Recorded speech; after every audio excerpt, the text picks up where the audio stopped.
Every morning, I used to step out of my house with a cup of coffee in hand, taking a moment to breathe in the fresh air and enjoy the peacefulness of my neighborhood. My front lawn was something I took pride in. It wasn't just grass. It was a reflection of all the effort I'd put into making our little corner of the world feel like home. I spent hours seeding it last spring, carefully watering it during dry spells, and even trimming the edges every weekend to keep everything looking neat. The green stretch of land in front of my house felt like my personal sanctuary, a place where I could relax after a long day or watch the sunrise on lazy Sundays. But then, Greg moved in next door, and everything changed. At first, Greg seemed nice enough. He wasn't overly friendly, but he wasn't rude either. We exchanged polite nods and occasional greetings when we crossed paths. To be honest, I didn't think much about him beyond that. He kept to himself most of the time, which suited me fine since I liked my privacy too. But one Saturday morning, I woke up to discover something unusual outside. As I opened the front door, still half asleep and sipping my coffee, my eyes landed on his car, right smack in the middle of my front lawn. I blinked twice, thinking maybe I was imagining things. Surely this couldn't be real. Who parks their car on someone else's grass? But there it was, Greg's beat-up blue sedan sitting right on top of my perfectly manicured lawn, leaving ugly tire marks behind. For a moment, I stood frozen, staring at the scene in disbelief. Then frustration bubbled up inside me. How could anyone do this? Didn't he realize how disrespectful it was? I stomped over to his house, clutching my coffee mug tightly, as if it might give me strength. When I knocked on his door, it took a few minutes for him to answer. Finally, he appeared, rubbing his eyes and looking confused. His hair stuck out in every direction, and he wasn't wearing a shirt, which made the whole situation even more awkward. I pointed toward my yard and said firmly, "Your car is on my lawn." Greg looked genuinely surprised. At least, that's what I thought at the time. "Oh man, I'm so sorry," he mumbled, scratching the back of his neck. "I must have been really tired last night. I didn't mean to park there." He promised it wouldn't happen again. And honestly, I wanted to believe him. People make mistakes, right? So I let it go, reminding myself that everyone deserves a second chance. Besides, who wants to start drama with their new neighbor over something as simple as a misplaced car? For a while, things went back to normal, or so I thought. Little did I know, this was only the beginning of a series of events that would test my patience and push me to my limits. At the time, though, I had no idea just how far this seemingly innocent incident would spiral out of control. 2 weeks passed after that first incident, and I started to relax. Maybe Greg really had learned his lesson. Maybe he was just one of those people who made a silly mistake once in a while but wouldn't repeat it. I even caught myself thinking that maybe we could become friendly neighbors someday. People who waved a little longer or exchanged small talk over the fence. But then it happened again. One Saturday morning, I woke up earlier than usual because I had plans to spend the day working in my garden. The weather was perfect, not too hot, with just enough breeze to keep things comfortable. As I stepped outside, coffee in hand, I froze mid-step. There it was, Greg's car, parked right in the middle of my lawn again. It wasn't just close to the driveway this time. It was fully on the grass, crushing the fresh patches I'd worked so hard to repair after his last visit. My stomach sank as frustration bubbled up inside me. I couldn't believe it. How could someone make the exact same mistake twice? Was he really that careless, or was he doing it on purpose? Either way, I was done giving him the benefit of the doubt. This time, I didn't bother finishing my coffee. I marched straight to his house, my bare feet slapping against the pavement as I crossed the short distance between our homes. When I reached his door, I knocked loudly, harder than I intended. But I didn't care. A few moments later, Greg opened the door, looking groggy and disheveled, just like the first time. Seriously, I snapped before he could say anything. "You're doing this again." Greg squinted at me, clearly confused. "What are you talking about?" "Your car," I said, pointing toward my yard. "It's on my lawn." Again. He blinked a few times, then glanced over my shoulder. Sure enough, there it was, his beat-up blue sedan, sitting right where it didn't belong. He sighed and ran a hand through his messy hair. "Oh man, I'm so sorry," he muttered. "I guess I got home late last night and wasn't paying attention."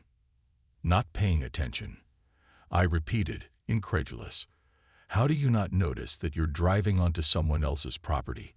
This isn't a tiny sidewalk. It's an entire lawn." Greg held up his hands defensively. "Look, I'll move it right now. It won't happen again, I promise."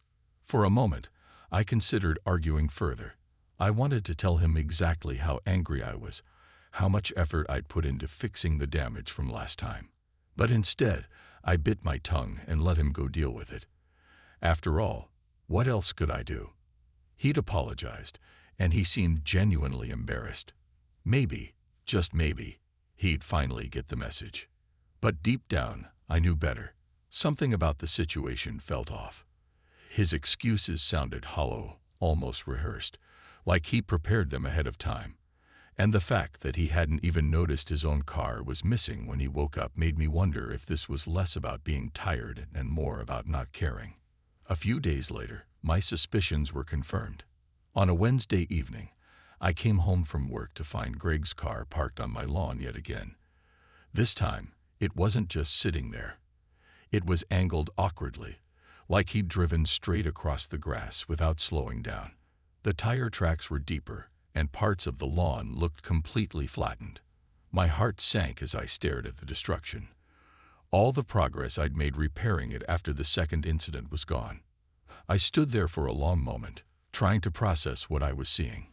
Was Greg doing this intentionally? Did he think I wouldn't notice? Or was he simply too lazy to park properly? Whatever the reason, I realized that this pattern wasn't going to stop unless I did something drastic. Frustration turned into determination. If Greg refused to respect my property, then I would have to find a way to make him understand, no matter what it took. It was one of those evenings where everything felt unusually quiet. The kind of evening where you can hear crickets chirping in the distance and the faint hum of a neighbor's lawnmower fading into silence. I had just gotten home from work, tired and looking forward to unwinding with a cup of tea. But as I pulled into my driveway, I immediately noticed something that made my blood boil. There once again was Greg's car, only this time it wasn't alone. Next to his beat-up sedan sat a shiny black SUV, its polished exterior gleaming under the streetlights. Both vehicles were parked squarely on my lawn, leaving deep ruts in the grass. My jaw tightened as I stared at the scene. This wasn't just carelessness anymore. This felt deliberate. I stood there for a moment, gripping the steering wheel so hard my knuckles turned white. How could Greg keep doing this? And who did the SUV belong to? Was he letting someone else use my yard as their personal parking lot now? The thought made me furious. All the frustration I'd been holding back over the past few weeks bubbled to the surface. Enough was enough. I got out of my car, slammed the door shut, and marched straight to Greg's house. When no one answered after several loud knocks, I pulled out my phone and called him. It rang 3 times before going to voicemail. "Greg," I said through gritted teeth, trying to sound calm but failing miserably, "your car is on my lawn again. Get it moved now, or I'm calling the police." I waited 10 minutes. Nothing happened. 15 minutes passed. Still nothing. By 20 minutes, I was pacing back and forth across my driveway, muttering to myself like a madwoman. Where was he? Why wasn't he answering? Didn't he realize how disrespectful this was? Every second that ticked by felt like an eternity, and my anger grew with each passing moment. That's when I decided to take matters into my own hands. If Greg wouldn't move his car, or worse, if he didn't even care, I would make him regret leaving it there. I went inside and rummaged through my junk drawer until I found an old universal remote I'd bought years ago. It was supposed to mess with garage doors, but I vaguely remembered reading online that some car alarms could be triggered by random signals. Desperate for revenge, and honestly, just wanting to vent my frustration. I grabbed the remote and headed back outside.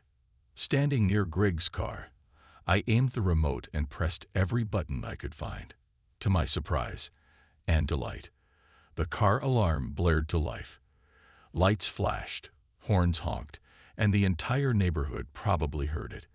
For good measure, I tried the same thing with the mystery SUV. Sure enough, its alarm joined in, creating a cacophony of noise that echoed down the street. For a brief moment, I felt a twisted sense of satisfaction. Let him deal with this mess, I thought. Let whoever owns that SUV come running out here wondering what's going on.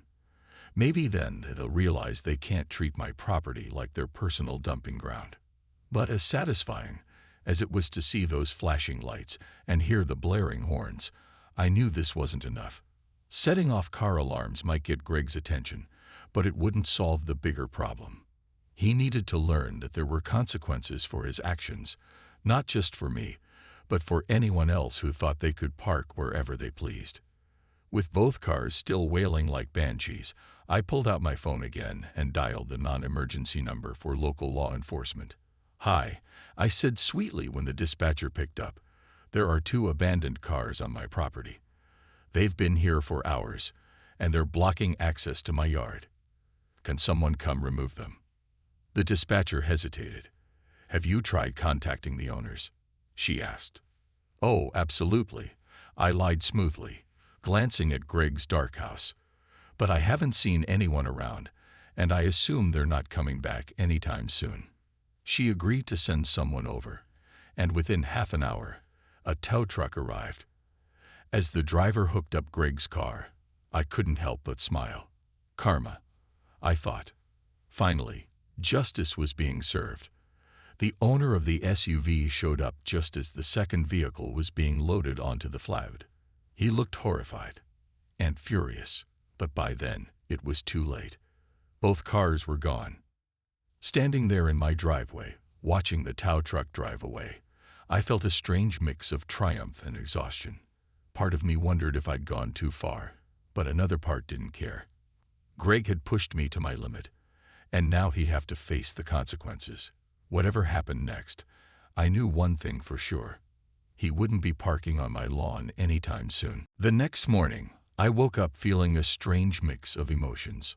On one hand, I was proud of myself for finally standing up to Greg and putting an end to his repeated invasions of my property. But on the other hand, I couldn't shake the nagging thought that things might get messy. What would Greg say when he found out his car had been towed? Would he confront me? Apologize? Or worse, would he retaliate? As it turned out, I didn't have to wait long to find out. Greg returned home late that night, long after I'd settled onto my porch with a glass of wine. The sun had already set, casting the neighborhood in shadows, but I could still see him clearly as he stormed across the yard. His face was red, his jaw clenched tight, and his eyes burned with anger. For a moment, I almost felt sorry for him, but only for a moment. "What the hell, Sarah?" he shouted, stopping just short of where I sat. "Why did you have my car towed?" I took a slow sip of my wine, buying myself a few seconds to gather my thoughts. Then I set the glass down carefully and looked him straight in the eye. "Maybe because you keep parking it on my lawn without permission," I said coolly. My voice was calm, but there was no mistaking the edge beneath it. "It was a mistake," he yelled, throwing his hands up in frustration. "People make mistakes. People also learn from their mistakes," I shot back, leaning forward slightly. "But clearly you haven't." We went back and forth like this for what felt like forever. Greg kept insisting that parking on my lawn had been unintentional, blaming everything from fatigue to bad lighting. He even tried to argue that the SUV belonged to a friend who must have borrowed his spot by accident. But none of his excuses held water. Not anymore. Not after everything I'd been through. "You've had plenty of chances to fix this," I told him firmly. "But instead of respecting my property, you kept doing whatever you wanted. So yes, I called a tow truck. And if you think that's unfair, Maybe you should have thought about that before treating my yard like your personal parking lot." For a while, Greg just stood there, glaring at me. I could tell he wanted to say something, anything, to defend himself, but the words wouldn't come. Finally, he let out a defeated sigh and slumped onto the curb, resting his elbows on his knees. "Fine," he muttered under his breath. "You win. I'll pay to fix your lawn. Just tell me where to pick up my car." His tone caught me off guard. Gone was the fiery indignation from moments ago. Now he sounded tired, almost resigned. Part of me felt guilty for pushing him this far. Maybe I'd acted too harshly. After all, towing someone's car isn't exactly a small thing. It's expensive, inconvenient, and embarrassing. But another part of me reminded myself that I hadn't done anything wrong. If anything, I'd shown restraint for far too long. "I'm not trying to ruin your life, Greg," I said after a pause, softening my tone slightly. "But you need to understand that this is my home, and I deserve respect. You can't just do whatever you want and expect there to be no consequences." He nodded slowly, avoiding eye contact. "Yeah, I get it. I messed up. Big time." We sat there in silence for a while, the tension between us slowly easing. Eventually, I gave him the information he needed to retrieve his car and suggested we talk more in the morning once tempers had cooled. As he trudged back to his house, I couldn't help but wonder if this confrontation would actually lead to change, or if it was just another temporary fix. Either way, I knew one thing for certain. I wasn't going to let anyone walk all over me again. The next morning, I woke up earlier than usual, feeling a mix of anticipation and dread. What would happen now? Would Greg actually follow through on his promise to fix my lawn, or would he disappear again, leaving me to deal with the mess he'd made? As much as I wanted to believe he meant what he said, I couldn't shake the nagging suspicion that this might not be the end of our problems. By mid-morning, Greg appeared in my yard, carrying several bags of fresh sod and a toolbox. He looked different today, less defensive, more subdued. His usual carefree demeanor was gone, replaced by an almost sheepish expression. For a moment, I felt a flicker of sympathy for him. Maybe he really did regret what had happened, or maybe he just didn't want any more trouble. Either way, I decided to give him the benefit of the doubt, for now. "Hey," he said awkwardly, setting the supplies down near the damaged areas of my lawn. "I brought some stuff to patch things up." I nodded, crossing my arms as I watched him closely. "Thanks," I replied, keeping my tone neutral. "But I hope you realize how much work went into making this lawn look decent before all this started." Greg winced slightly, clearly uncomfortable. "Yeah, I get it. I messed up big time. I'll do whatever it takes to make it right." For the next few hours, we worked side by side, cutting out the dead grass, laying down new sod, and smoothing everything out. It wasn't exactly fun. It was hot, sweaty work, but it gave us a chance to talk without yelling at each other. At first, the conversation was stilted, full of awkward pauses and forced small talk, but as the day wore on, we began to loosen up a little. Greg admitted that he'd been going through a rough patch lately. Between long hours at work and personal struggles, he said he hadn't been paying attention to basic things like where he parked his car.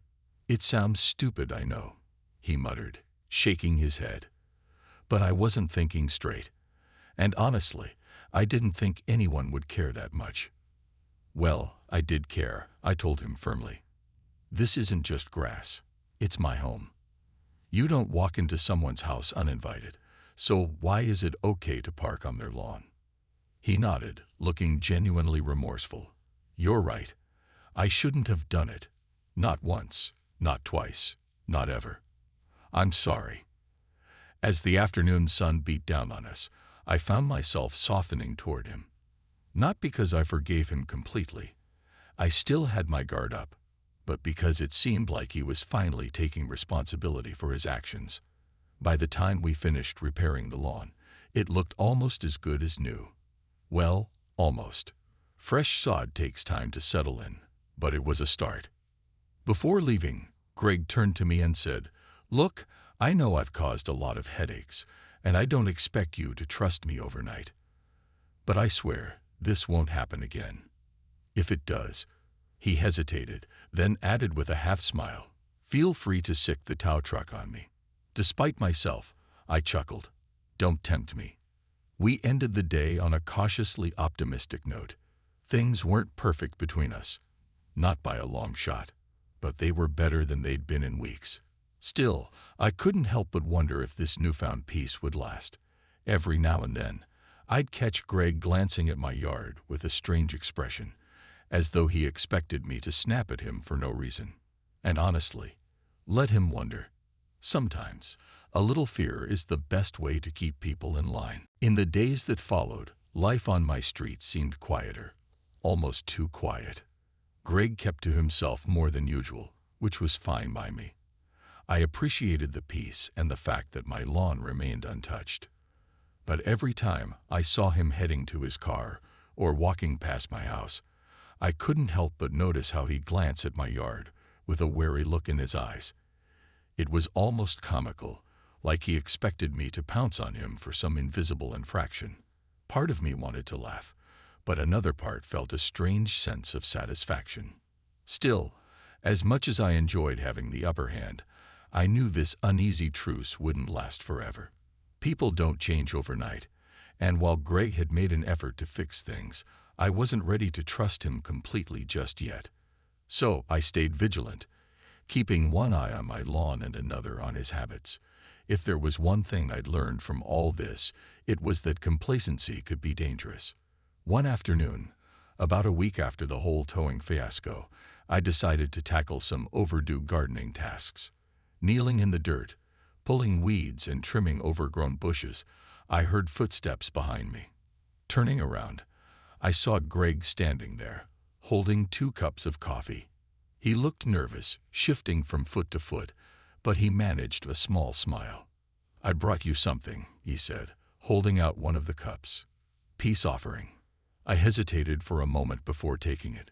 "Thanks," I said cautiously. "What's this about?" Greg sighed, running a hand through his hair. "Look, I've been thinking a lot about everything that happened. I know I messed up, and I want to make sure you know I'm serious about changing. This is me trying to, I don't know, rebuild some trust, I guess." His words caught me off guard. For weeks, I'd been so focused on protecting my property and standing my ground that I hadn't stopped to consider how Greg might feel. Sure, he'd caused chaos, but maybe he really was trying to turn things around. Or maybe he was just saying what he thought I wanted to hear. Either way, I decided to give him credit for making the effort. "Okay," I said slowly, sipping the coffee. "I appreciate the gesture, but actions speak louder than words, Greg. You've got to prove it, not just to me, but to yourself." He nodded earnestly. "I get that. And I will. I promise." Over the next few weeks, Greg kept true to his word, at least outwardly. He parked carefully in his own driveway, avoided coming near my side of the fence, and even offered to help carry groceries when he saw me struggling one day.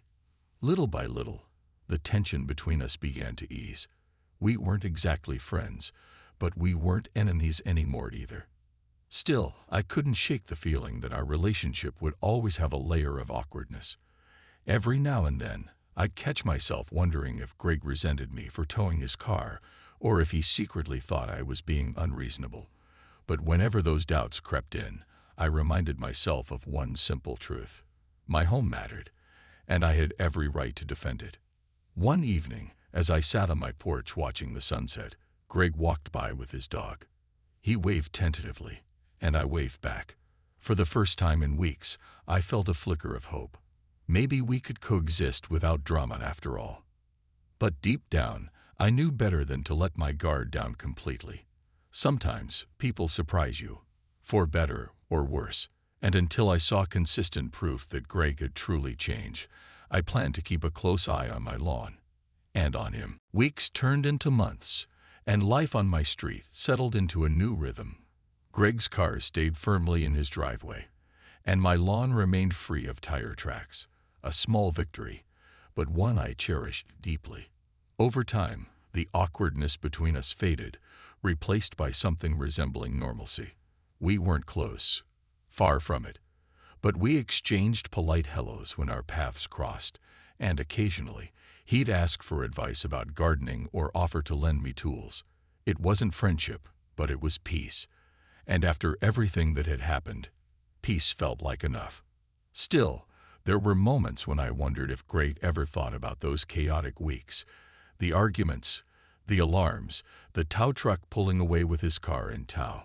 Sometimes, when he caught me glancing at him, he'd give me a sheepish grin, as if silently acknowledging the absurdity of it all. I never brought it up, though. Neither of us did. It was almost like an unspoken agreement. Let sleeping dogs lie. What surprised me most was how much I'd grown through the experience. Before Greg moved in, I'd always considered myself someone who avoided conflict at all costs. If someone stepped out of line, I'd brush it off or convince myself it wasn't worth the trouble. But this situation had forced me to stand up for myself, not just once, but repeatedly, and it changed me.